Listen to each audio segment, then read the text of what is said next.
Creating a signature brush is really a simple task in Photoshop. And why you might want to do this is if you ever sell images and you want to have them drop shipped to your client, instead of ordering the image, having it shipped to your house, signing it, and then shipping it again, you can add a digital signature and even add a drop shadow so it looks very realistic, and have it drop shipped straight to the client, and then the client can go ahead and have it hang, and it's already got a signature on it. So the first step in doing this is to get a good quality photograph of your signature. If you have a tablet of some sort, you could even sign just on the screen in Photoshop, but otherwise use a nice black pen, sign a piece of white paper, and take a nice high quality photograph. So you can see that's what I have here, and I've gone ahead and loaded it into Photoshop. It is just a simple JPEG, but what I want to do is I want to remove the white background. So I'm going to go ahead and with my layers in Photoshop, I'm going to unlock the background layer. That will allow me the flexibility to delete the white background. I'm going to use the magic wand tool, select the white background, then holding down Shift, I'm going to select inside the letter A and that little dot inside my H. And when I hit the delete key, it all goes away. I can zoom in just to make sure that I got everything quite nicely. I'm going to remove my marching ants by hitting Control or Command D. So it looks like it did a pretty good job. I'm pretty happy with it. I'm just double checking this area inside. There we go, inside the H to make sure I got that well.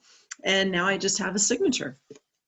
So the next step is to grab your rectangular marquee tool and click and drag over the signature. You don't want anything excess because it just adds to the size of the brush. And so I've got it surrounding my entire signature here. I can go ahead and release, and that accepts my marching ants. And with my edit drop-down menu, I'm going to choose edit and define brush preset. So I come up with a dialog box that it allows me to name the brush.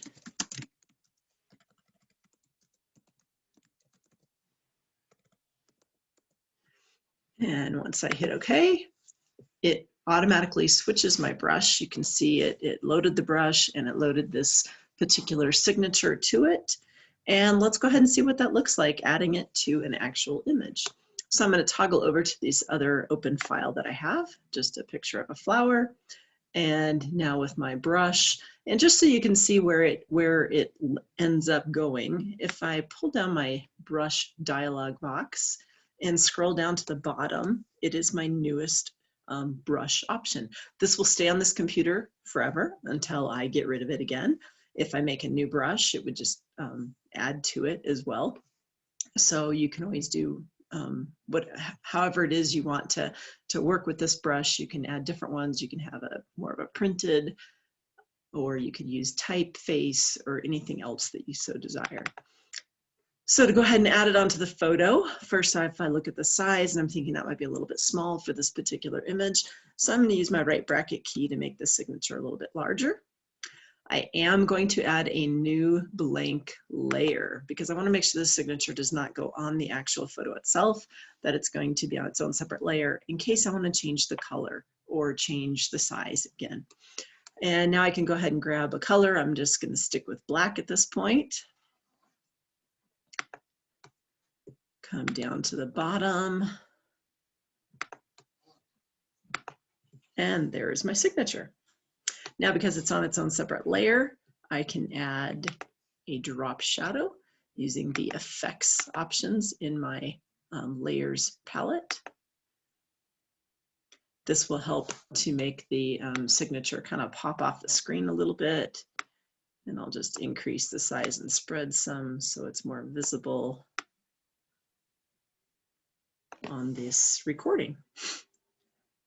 So there it is. I've created a signature brush from my actual signature and placed it onto an image.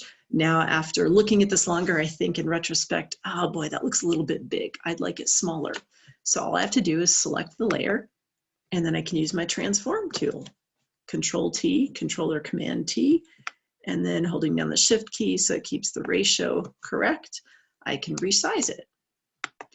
If I want to take it one step further and change the color, if I just wanted to restamp it with a new color, I'd have to actually make a new layer. But a simple way of changing the color is just using a clipping mask. So let's go ahead and add a hue saturation layer up on top of my signature layer. I'm going to tap colorize. And although it's changed right now the effect of the entire photo, because I'm going to make this a clipping mask, it will really only affect what I want it to. So I'm going to go ahead and change to, let's say, white. So I'm going to drag this hue over to get a little bit more of the white, remove saturation, increase brightness. There's the white. And the last step is to right-click on this adjustment layer and choose Create Clipping Mask. And now it has changed my signature to white with the drop shadow.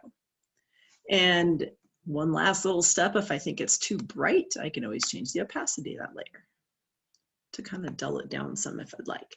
So your options are limitless if you go ahead and set up your own signature stamp, and then you can change the color based on other adjustment layers, and you can change the size using the transform tool. So if you haven't tried that before, give it a try. It's pretty fun.